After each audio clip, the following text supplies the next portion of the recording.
You know how you'll point out a simple, obvious mistake to a coworker or a friend, and instead of them saying, "Oh, thanks for the heads up," they get defensive?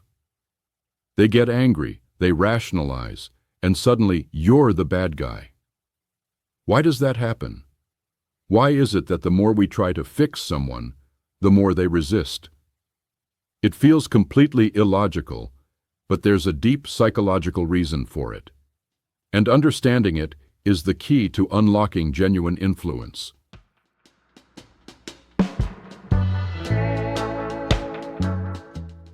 For the next 10 minutes, we're going to throw out the common sense idea that pointing out flaws is helpful.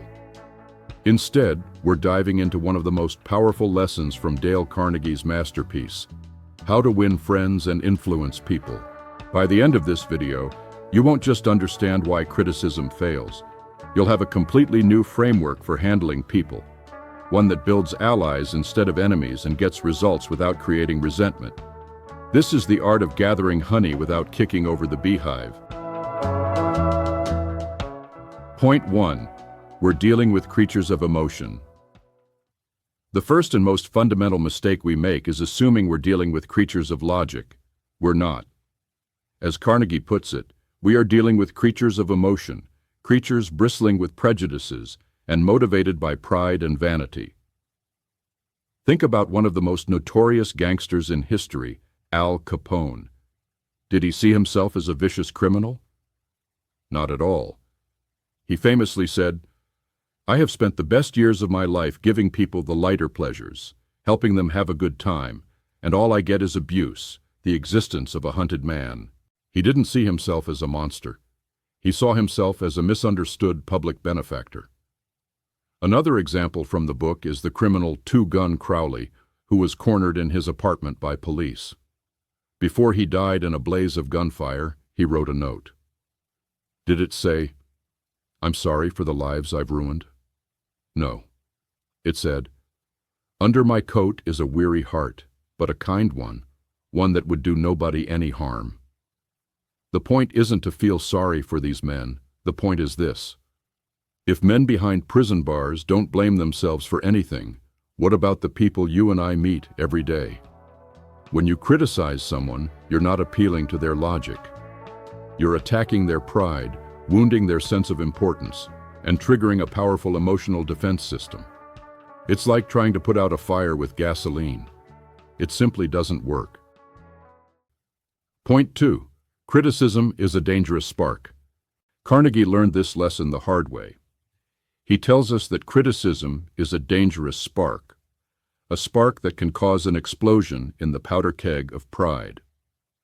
It generates resentment that can smolder for years and come back to bite you when you least expect it. Think about it in a modern workplace. You have two managers. Manager A spots a mistake on a report and immediately fires off an email, CCing the whole team, that says, "This is wrong. The data in column C is completely inaccurate. Please fix this ASAP." How does the employee who made the mistake feel? Humiliated, resentful. Their focus is no longer on fixing the report, but on the injustice of being called out. They will likely do the bare minimum and will never offer a new idea to that manager again. Now consider Manager B. They see the same mistake. They walk over to the employee's desk and say, "Hey, I was looking over the new report. Great work getting this done so quickly. I had a question about the figures in column C. Can you walk me through your thinking there?" This approach respects the person's pride. It opens a dialogue instead of starting a conflict. The employee is far more likely to find the error themselves, learn from it, and feel loyal to that manager. The psychologist B.F. Skinner proved that an animal rewarded for good behavior will learn much more effectively and retain what it learns far more lastingly than an animal punished for bad behavior. Later studies have shown the same is true of humans. Criticism doesn't inspire change. It breeds fear and resentment. Praise and appreciation do.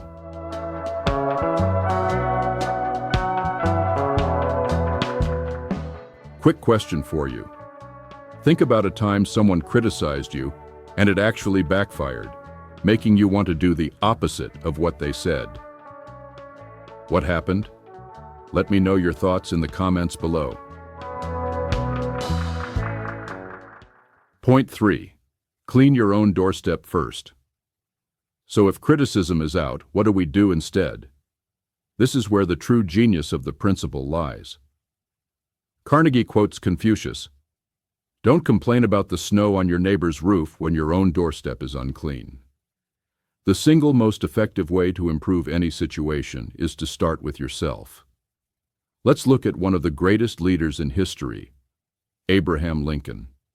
Early in his career, Lincoln was the king of criticism.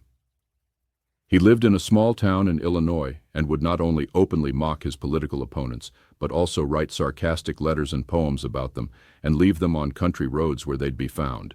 One of these letters ridiculed a proud, sensitive politician so viciously that it almost led to a duel. Lincoln, a lanky lawyer, was to fight this man with cavalry broadswords. It was only at the last second that their seconds stepped in and called it off. That event was a turning point. Lincoln learned a painful, invaluable lesson about the futility of condemnation. From that day on, he almost never criticized anyone for anything. During the Civil War, his generals made blunder after blunder that drove him to despair. His wife and cabinet members would rail against them, but Lincoln remained calm. His favorite saying became, "Judge not, that ye be not judged." When someone would speak ill of the Southerners, he would say, "Don't criticize them. They are just what we would be under similar circumstances." This ability to understand, to empathize, instead of condemn, was the bedrock of his leadership. He realized it is infinitely more profitable and far less dangerous to work on your own shortcomings than to try and fix the shortcomings of others. By focusing on his own conduct, his own empathy, his own understanding, he inspired a level of loyalty and devotion that few leaders have ever matched. The conclusion. So what's the takeaway from all this? It's simple but not easy. First, remember that people are driven by emotion and pride. Logic is a secondary passenger. Second, criticism is a fool's game. It doesn't create change, it creates enemies. And third, the only person you can truly change, control, and improve is yourself. And when you do that, your influence over others grows naturally. So here is your challenge for today. Just for the next 24 hours, make it a personal rule. No criticism.